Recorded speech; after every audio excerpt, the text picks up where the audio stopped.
Hello दोस्तों, नमस्कार। Study portal में आप सबका स्वागत है। एक और मिडिवल हिस्ट्री के नए लेक्चर में आप सबका स्वागत है।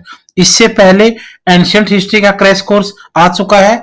मिडिवल हिस्ट्री का क्रैश कोर्स मैं अभी शुरू कर रखा आपके लिए, और मॉडर्न का भी क्रैश कोर्स अपलोड हो चुका है। लगभग 2-2.5 घंटे का मॉडर्न हिस्ट्री का, 3 घंटे से ज्यादा एंशिएंट हिस्ट्री का पूरे क्रैश कोर्स आपके लिए आ चुके हैं। इस वीडियो के डिस्क्रिप्शन में उनके लिंक देख करके पूरा कवर कर सकते हैं। मिडिवल हिस्ट्री में स्लेव डायनेस्टी अपलोड कर चुका हूं, जिसको आप गुलाम वंश बोलते हो। उसके बाद खिलजी, और अब आपका तुगलक। उसके बाद नए जो लेक्चर्स होंगे आगे, चाहे वो आपका लोधी वंश हो, चाहे सैयद हो, चाहे मुगल हो, सब आएंगे। तुगलक वंश के इस लेक्चर में आज शुरू करते हैं हम। तुगलक डायनेस्टी क्या है, कौन से राजा रहे हैं और क्या क्या उनके काम रहे हैं। सबसे पहले तुगलक वंश के अंदर अगर आप पढ़ेंगे तो आपको ये एक टाइम पीरियड दिखेगा जो तुगलक वंश का है। 1320 ईस्वी से शुरू करके आप 1400 पार इसके अंदर चले जाएंगे। अब इसमें शुरू करने से पहले पूरे इंडिया में हमारा स्टडी मटेरियल पूरे भारत में बाई कोरियर भेजा जाता है। जिस भी राज्य में, कहीं भी गांव में, शहर में आप रहते हैं, अपने घर पर आप ऑर्डर कर सकते हैं। जिसमें चाहे आपका सीटेट के नोट्स हो, चाहे आपके डीएसएसबी के नोट्स हो, चाहे आपके केवीएस के हो, चाहे आपके नवोदय विद्यालय के हो, चाहे वो एमपी टेट वगैरह हो, चाहे वो हरियाणा टेट हो, चाहे वो आपका यूजीसी नेट और एनटीए के नोट्स हों, सभी प्रकार के आपको बाय कोरियर मिलते हैं। इस नंबर पर कॉल या व्हाट्सएप पर मैसेज करके ऑर्डर कर सकते हैं। आइए शुरू करते हैं। सबसे पहले तुगलक वंश की अगर बात करेंगे तो पहला ही जो व्यक्ति आएगा वो रहेगा ग्यासुद्दीन तुगलक। ग्यासुद्दीन तुगलक तुगलक वंश के फाउंडर के रूप में जाना जाता है। 1320 ईस्वी से लेकर 1325 ईस्वी तक उनका कार्यकाल रहा। ग्यासुद्दीन तुगलक ने 1320 ईस्वी में नसूरुद्दीन खुसरो शाह, जो खिलजी वंश का आखिरी राजा था, उसकी हत्या कर दी और खिलजी वंश को समाप्त करके तुगलक वंश की स्थापना की। यहां पर ध्यान रखिए, सबसे पहला क्वेश्चन, तुगलक वंश का फाउंडर कौन था? ग्यासुद्दीन तुगलक। तुगलक वंश किस वंश के बाद सत्ता में आया? खिलजी वंश के। और खिलजी वंश के बाद सत्ता में आया तो खिलजी वंश का आखिरी राजा कौन था? खुसरो शाह, जिसकी हत्या किसने की? ग्यासुद्दीन ने। और हत्या करके खिलजी वंश को समाप्त और तुगलक वंश की नींव यहां पर रख दी गई।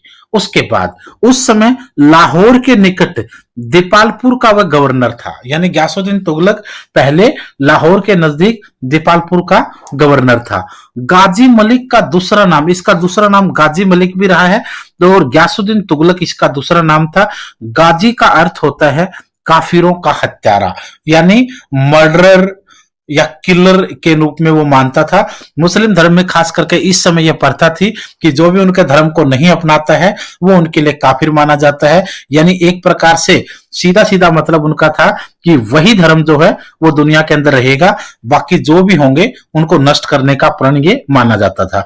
तो काफिरों का गाजी या गाजी मलिक या हत्यारा, इस टाइप के टाइटल उसने अपने आप को दिए थे। दिल्ली सल्तनत पर शासन करने वाला यह तीसरा वंश था। दिल्ली सल्तनत पर शासन करने वाला कौन सा वंश था? तीसरा। तीसरा कैसे हुआ? पहले अगर बात करेंगे तो सबसे पहले था आपका गुलाम वंश, उसके बाद दूसरे नंबर पर था खिलजी वंश, अब तीसरे नंबर पर आपका कौन सा आया? ये तुगलक वंश। फिर अगर आगे बढ़ेंगे तो सैयद आएगा, और सैयद के बाद आपका आएगा लोधी, और उसके बाद आएंगे मुगल। तो इस तरीके से आपकी ये गुल खिले तो सांस लो मुगलो, उस शॉर्ट ट्रिक पर ये सीरीज चलेगी। उसने दिल्ली के निकट तुगलकाबाद नामक शहर बसाया और इसी को उसने अपनी राजधानी, तुगलकाबाद नामक शहर दिल्ली के नजदीक बसाया और इसी को उसने अपनी राजधानी भी बनाया। ग्यासुद्दीन के पुत्र का नाम जोना खान था। ग्यासुद्दीन के पुत्र का नाम जोना खान था, जिसका रियल नाम जो है वो मोहम्मद बिन तुगलक के रूप में रहा, और उसने ओलुग खां का टाइटल अपने नाम कर लिया था। उसने सिंचाई के लिए, किसने? ग्यासुद्दीन तुगलक ने सिंचाई के लिए नहरों का निर्माण करवाया। भारतीय इतिहास में दिल्ली सल्तनत का पहला राजा जिसने नहरों यानी कैनाल्स को बनवाने का काम किया ताकि एग्रीकल्चर अच्छा हो। अकाल नीति बनाने वाला, ड्रॉट पॉलिसी बनाने वाला दिल्ली सल्तनत का पहला राजा। ये दोनों क्वेश्चन इंपॉर्टेंट है भाई। अकाल नीति भी उसने बनवाई और पहली बार नहरों का निर्माण भी उसी ने करवाया। इब्न बतूता कहता है कि ग्यासुद्दीन की मृत्यु का कारण जोना खान था। अब यहाँ ग्यासुद्दीन तुगलक की जो मृत्यु थी उसके दो रीजन माने जाते हैं। पहली बात तो ये कहा जाता है कि 1325 ईस्वी में वो एक युद्ध से लड़के वापिस आ रहा था। रास्ते में उसकी सेना ने ठहरने के लिए वहां पर टेंट वेंट लगाए और वहां पर रुका। राजा के ठहरने का एक अलग सा निवास बनाया जाता था, एक प्रकार से आर्टिफिशियल। तो ये कहते हैं कि राजा का मंडप गिर गया और गिरने से उसके नीचे दबने से राजा की मृत्यु हो गई। एक इतिहासकार भारतीय ये मानते हैं, लेकिन दूसरा पक्ष जो है वो इब्न बतूता का है।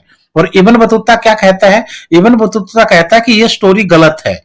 वह किसी भी टेंट के गिरने से नहीं मरा, बल्कि उसकी हत्या करवाई थी ग्यासुद्दीन तुगलक की हत्या उसी के बेटे जोना खान यानी मोहम्मद बिन तुगलक ने करवाई थी। यह इब्न बतूता कहता है। इब्न बतूता की बात में दम इसलिए माना जाता है क्योंकि इब्न बतूता ने जिस जोना खान पर आरोप लगाया उसी जोना खान के दरबार में इब्न बतूता 8 साल तक काजी के पद पर रहा था। तो बहुत बड़ा पद है, यानी कहीं ना कोई सबूत, कोई ना कोई बातें निकली होंगी, कहीं ना कहीं से उसको लगा होगा, इसी वजह से उसने कहा था। तो ये कहीं ना कहीं सत्य भी लगता है। तो ये तो था आपका मोहम्मद बिन तुगलक से पहले आप ग्यासुद्दीन तुगलक की स्टोरी ये देख चुके हो। अब हमारी बात आएगी मोहम्मद बिन तुगलक के ऊपर। मोहम्मद बिन तुगलक जब उसने अपने पिता की हत्या कर दी तो वो गद्दी पर बैठा 1325 ईस्वी में और उसने 1351 ईस्वी तक शासन किया। 25 से लेकर 51 ईस्वी तक का शासनकाल मोहम्मद बिन तुगलक का है, जिसका एक नाम था जोना खान। उसको जोना खान भी कहा जाता है। जोना खान के नाम से भी वो जाना गया क्योंकि बचपन का नाम था उसका ये। उसके साथ साथ उसको क्या क्या नाम दिए गए? अंतर विरोधों का विस्मयकारी मिश्रण। ये याद रखिएगा, ये स्टेटमेंट किसके बारे में है? अंतर विरोधों का विस्मयकारी मिश्रण और रक्त का प्यासा। ये दोनों ही नाम जो हैं वो मोहम्मद बिन तुगलक के लिए हैं। एक अंतर विरोधों का विस्मयकारी मिश्रण और दूसरा रक्त का प्यासा। ये दोनों मोहम्मद बिन तुगलक को कहा गया। इसके साथ साथ और क्या कहा गया? वह खगोल शास्त्र, दर्शन, गणित, चिकित्सा, तर्कशास्त्र आदि में बहुत ज्यादा निपुण था, जिसकी वजह से राजमुंद्री अभिलेखों में उसे दुनिया का खान भी कहा गया है। दुनिया का खान राजमुंद्री अभिलेखों के अकॉर्डिंग किसको कहा गया? मोहम्मद बिन तुगलक को कहा गया। इसके अलावा उसको पागल बादशाह भी कहा गया और पढ़ा लिखा मूर्ख भी कहा गया। ये सारे के सारे स्टेटमेंट इसी व्यक्ति के बारे में हैं। पागल बादशाह किसको कहा गया? मोहम्मद बिन तुगलक को।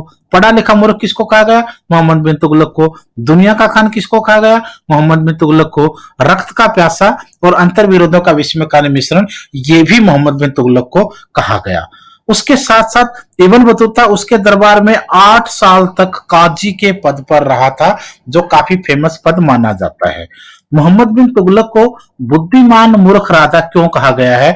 जब हम पढ़ा लिखा मूर्ख बोलते हैं या अनपढ़ राजा बोलते हैं या मूर्ख राजा बोलते हैं, तो इसके पीछे कुछ स्टोरीज माने जाते हैं और बेसिकली ये उसके किए गए काम है। बोलते हैं ना, स्मार्टनेस होना अच्छी बात है, बट ओवर स्मार्टनेस बहुत खतरनाक है। यानी आप लोग स्मार्ट हो या बुद्धिजीवी हो, बट अति बहुत ज्यादा जो है वो काफी नुकसान कर जाता है। मोहम्मद बिन तुगलक को उसकी कुछ योजनाओं की वजह से बुद्धिमान मूर्ख राजा कहा गया है या पढ़ा लिखा मूर्ख कहा गया है। सबसे पहला उसका जो काम था जिसकी वजह से उसको पागल कहा गया, राजधानी परिवर्तन था। राजधानी परिवर्तन। इस समय जो राजधानी थी वो दिल्ली थी।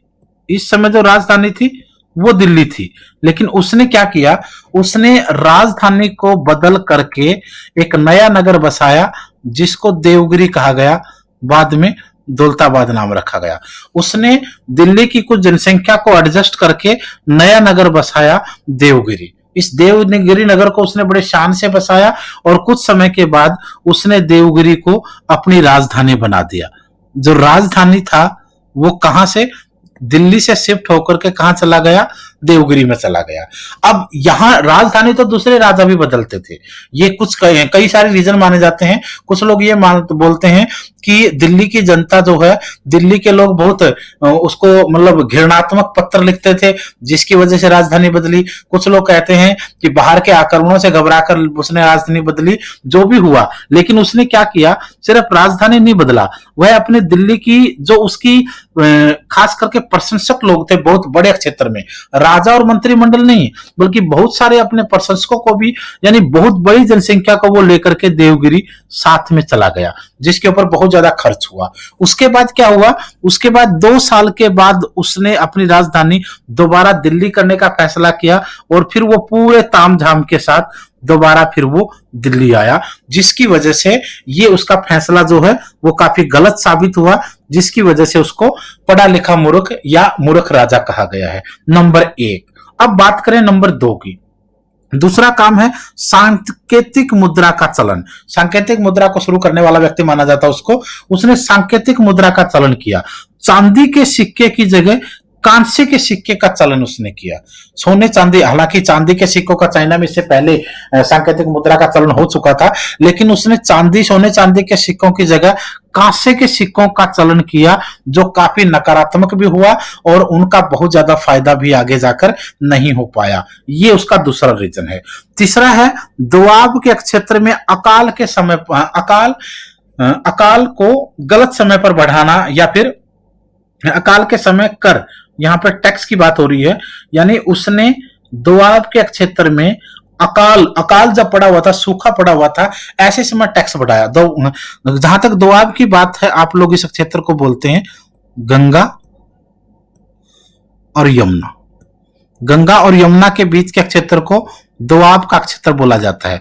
उसने क्या किया, वो लंबे समय तक सोचता रहा कि राज्य में टैक्स बढ़ाएगा, लेकिन उसने नहीं बढ़ाया। और जब राज्य में अकाल पड़ा हुआ था तो जनता उनके पास आई कि साहब अब की बार हम टैक्स नहीं दे पाएंगे, इसलिए हमारे टैक्स को माफ कर दो या कम कर दो। लेकिन उसने आदेश दिया कि मैंने तो टैक्स को बढ़ा दिया है, यानी अकाल सूखे के समय उसने टैक्स बढ़ाया, जो उसकी गलत नीति थी, जिसकी वजह से प्रजा बहुत परेशान हुई और नाराज हुई। इस वजह से भी उसको मूर्ख राजा कहा गया। ये कुछ काम है जिसकी वजह से मोहम्मद बिन तुगलक को मूर्ख राजा, पढ़ा लिखा मूर्ख, इस टाइप के नाम जो है, पागल बादशाह जैसे नाम उसको दिए गए। तो इन चीजों को भी ध्यान रखना है। मोहम्मद बिन तुगलक के कामों की अगर बात करें तो उसके कुछ काम अच्छे भी रहे हैं। उसने कृषि विभाग की स्थापना की, जिसको दीवान ए अमीर को ही कहा गया। उसने एग्रीकल्चर डिपार्टमेंट की स्थापना की। भारतीय इतिहास में एग्रीकल्चर डिपार्टमेंट यानी कृषि विभाग की स्थापना करने वाला पहला व्यक्ति माना जाता है, और इस कृषि विभाग को दीवान ए अमीर कोही का नाम भी दिया गया। उसने तुगलकाबाद के नजदीक आदिलाबाद का किला और जहांपना शहर बसाया था। ये दोनों चीज याद रखेंगे। तुगलकाबाद के नजदीक आदिलाबाद का किला किसने बसाया? मोहम्मद बिन तुगलक ने। जहांपना नगर की स्थापना किसने की? मोहम्मद बिन तुगलक ने। उसके बाद बात आएगी फिरोज शाह तुगलक की। फिरोज शाह तुगलक जो उसका चचेरा भाई था, 1351 ईस्वी से लेकर 1388 ईस्वी तक उसका राज रहा। फिरोज शाह तुगलक ने 1351 से 1388 ईस्वी तक उसने राज किया।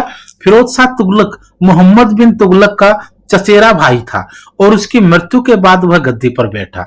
उसका राज्याभिषेक सिंधु नदी के तट पर हुआ था। यह भी ध्यान रखना आप लोग। मोहम्मद बिन तुगलक जो है वो उसका भाई नहीं था सगा, न उसका बेटा था, बल्कि उसका कजन ब्रदर था। और उसके बाद जब वो गद्दी पर बैठा तो उसने एक राज्य को बड़े अच्छे से चलाया भी। किस नदी के किनारे राज्याभिषेक हुआ? सिंधु नदी के किनारे। वह दासों का शौकीन था। पूरा मोस्ट इंपोर्टेंट क्वेश्चन है भाई, मोस्ट इंपोर्टेंट क्वेश्चन है ये। भारतीय इतिहास में दासों का शौकीन किसे कहा जाता है? दासों का शौकीन फिरोज शाह तुगलक को कहा जाता है। और भारतीय इतिहास में सबसे ज्यादा दास रखने का रिकॉर्ड उसके नाम है 1,80,000। 1,80,000 से ज्यादा उसके दासों की, गुलामों की संख्या थी। यानी दासों का शौकीन आप उसको कहेंगे। उसने दासों के लिए एक विभाग बनाया जिसको दीवान ए बंदगान कहा गया। दीवान ए बंदगान। दीवान ए बंदगान नामक विभाग की स्थापना किसने करवाई? फिरोज शाह तुगलक ने। किससे संबंधित था ये? दासों यानी गुलामों से संबंधित विभाग था। फिरोज शाह ने लगभग 300 नगरों की स्थापना करी। अपने समय में फिरोज शाह तुगलक ने लगभग 300 नगरों की स्थापना की। उसमें से 5 नगर बहुत ज्यादा फेमस हैं। हिसार हरियाणा में है, फतेहाबाद हरियाणा में है, फिरोजपुर एक नगर रहा, फिरोजाबाद नाम का नगर रहा, और जौनपुर जो उसने अपने भाई जोना खान की याद में बसाया था, और फिरोजाबाद जिसको आप लोग फिरोज शाह कोटला मैदान दिल्ली के आसपास मानते हो। ये जो हैं ये 5 ऐसे नगर थे जो बहुत ज्यादा फेमस रहे उसके, और बाकी 300 से ज्यादा नगरों की स्थापना उसने कहते हैं की थी। और फिरोज शाह तुगलक ने कुछ और काम भी किए। उसने कठोर दंड पहले वाले राजाओं के समय शरीर के अंग को काट देना, यानी काफी सारे कठोर दंड होते थे। उसने कठोर दंड और बड़े बड़े करों को कुछ हद तक माफ भी कर दिया था। उसने नहरों का निर्माण करवाया, तालाबों का निर्माण करवाया, हॉस्पिटल बनवाए, बांधों का निर्माण करवाया ताकि एग्रीकल्चर को बढ़ावा मिल सके। वह अशोका के स्तंभ, अशोका पिलर्स जो 2 फेमस हैं, अशोक के स्तंभों को हरियाणा के टोपरा अंबाला में है भाई, वह हरियाणा के टोपरा से और उत्तर प्रदेश के मेरठ से अशोक के स्तंभों को दिल्ली में लेकर आया और इन्हें उसने अपने महल के पिलरों में लगवा दिया। अशोक के स्तंभों को भारत में दिल्ली तक लाने वाला व्यक्ति फिरोज शाह तुगलक था, जिसने एक हरियाणा के अंबाला के टोपरा और दूसरा उत्तर प्रदेश के मेरठ से लेकर आया। उसने 5 बड़ी नहरों का निर्माण करवाया, जिससे उसके पूरे राज्य के अंदर सिंचाई व्यवस्था स्थापित हो गई। नहरों का निर्माण हालांकि इससे पहले हो चुका, लेकिन बड़े लेवल पर नहरों का निर्माण इस व्यक्ति ने करवाया था। उसने आसमानी बिजली गिरने से नष्ट हुए कुतुब मीनार की भी मरम्मत करवाई। कुतुब मीनार की मरम्मत जो है वो आसमानी बिजली गिरने से कुतुब मीनार का एक हिस्सा नष्ट हो गया था, जिसकी मरम्मत इस व्यक्ति ने करवाई। फिरोज शाह ने 4 नए कर लगाए, जजिया, जकात, खराज व खुम्स। इन करों की शुरुआत यहां बड़ी लेवल पर मानी गई। जजिया, जकात, खराज और खुम्स नाम के कर लगाए। सितंबर 1388 ईस्वी में फिरोज शाह की मृत्यु के बाद तुगलक वंश का पतन शुरू हो गया। 1388 में जैसे उसकी मृत्यु हुई, तुगलक वंश का पतन शुरू हो गया। उसके बाद कुछ छोटे मोटे राजा रहे। नसीरुद्दीन महमूद 1388 से 1412 ईस्वी तक राज किया। नसीरुद्दीन महमूद तुगलक वंश का अंतिम शासक था। इसके शासन काल में ही तैमूर ने 1398 ईस्वी में भारत पर आक्रमण किया। इस आक्रमण के बाद भारत में सैयद वंश की स्थापना हुई।